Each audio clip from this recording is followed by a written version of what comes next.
L'Esprit Saint reproduit spontanément la nature de Christ. Je ne dis pas que nous devrions prendre la Bible à la lettre pour en faire un moule scripturaire et qui serait le nouvel ordre néo-testamentaire.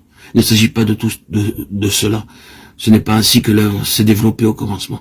Chaque nouvelle reproduction de l'Église dans une quelconque partie de l'Empire romain ou au-delà pendant la période apostolique s'est faite non pas en prenant un moule déterminé et en essayant de mettre les gens dans ce moule, en reproduisant la structure qui existait quelque part ailleurs. Cela commence avec la vie, une vie céleste. Le Saint-Esprit envoyé du ciel. 1 Pierre 1,12. Partout où allaient les croyants, deux choses se manifestaient. Premièrement, le baptême, comme le témoignage du fait que l'ancien ordre avait été aboli, et que tout cela maintenant devait mourir et être enseveli, afin qu'il y ait un nouveau commencement. Et deuxièmement, le don du Saint-Esprit, l'Esprit de vie, venant pour élire domicile dans les croyants. Lorsque le Saint-Esprit vient et qu'il peut agir, il vous dégage de toute responsabilité à l'égard de l'ordre du Nouveau Testament.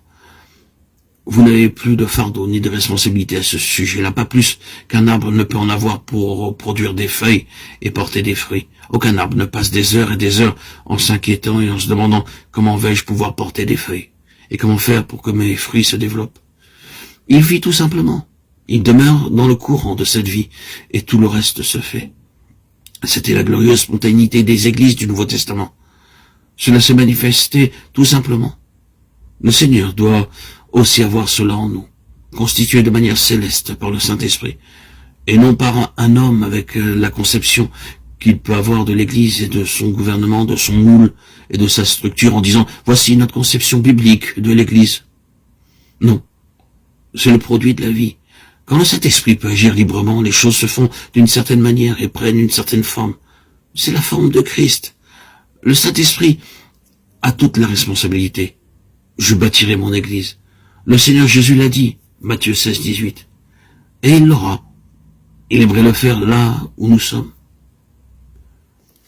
Mais souvenons-nous, Christ, jusque dans le tréfonds de sa personne est saint. Le saint enfant qui naîtra de toi, dit l'ange à Marie, sera appelé Fils de Dieu. Luc 1, 35. Il s'est offert lui-même sans tâche à Dieu. Hébreux 9, 14. Hébreux 4, 15 déclare, il a été tenté comme nous en toutes choses sans commettre de péché. Christ est et était sans péché. Il est infiniment saint. Celui qui est le grand antagoniste de Christ cherche toujours à détruire ce qui est de Christ en introduisant une contradiction, un mensonge, dépréciant la sainteté de Christ. Et c'est ce qui s'est passé dans cet épisode du livre des Actes. Je crois que c'est une chose très solennelle pour nous tous. Je n'ai pas dit cela sans l'avoir bien examiné dans mon propre cœur. Ce n'est pas une chose facile à dire. Certains parmi nous n'ignorent pas les ruses de Satan. Qui a le droit de parler de la sainteté? Qui est suffisamment exercé dans ce domaine pour pouvoir parler aux autres de la sainteté? La sainteté, c'est ce que Christ est. Qui parmi nous, auditeurs, auditrices, mes bien-aimés, mes chers amis, peut dire que nous en sommes là?